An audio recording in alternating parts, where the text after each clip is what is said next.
Number 13 says use the diagram of the rectangle below to find the missing measures. We're giving a length and the width, and so we want to find what each of these are. Before we even start filling these in right away, I just want to fill in the rectangle. Let's just focus on the rectangle, and this will come second nature.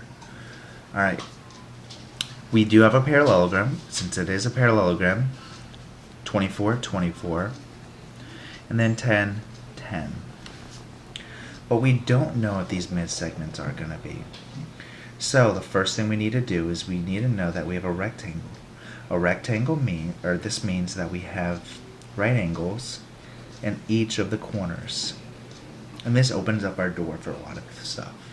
So I'm just going to use this information right here.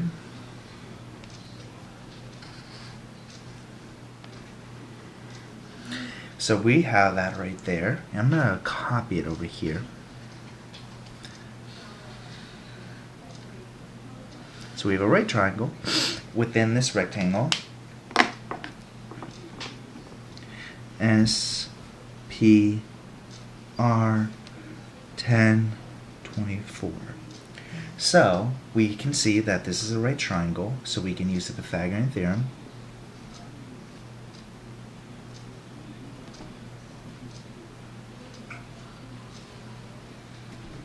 And we can remember, or just kind of think back, the Pythagorean theorem states a squared plus b squared equals c squared.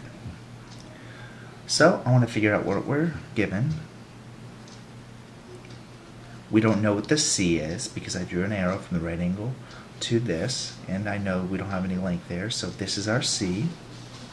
And also another way to look at it is we have two sides that make up the right angle, so those are going to be the legs.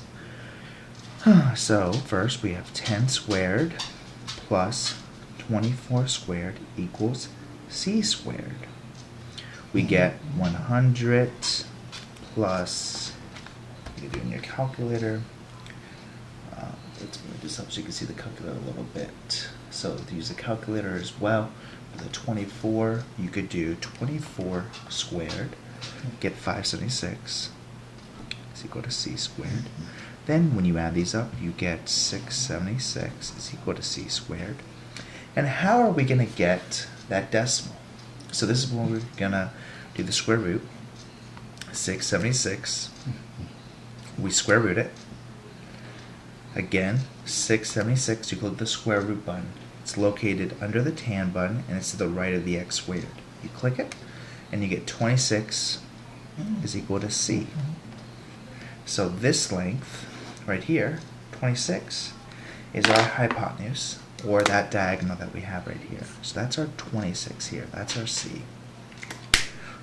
And since we do have a parallelogram, and this is a midpoint, that means the full length, PR, is 26, and the halfway point is 13, 13, 13, 13.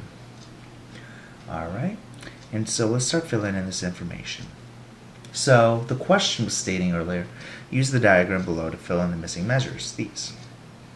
SR, we put in as 24. It says QR is going to be 10. SQ, that 13 plus 13 is a 26.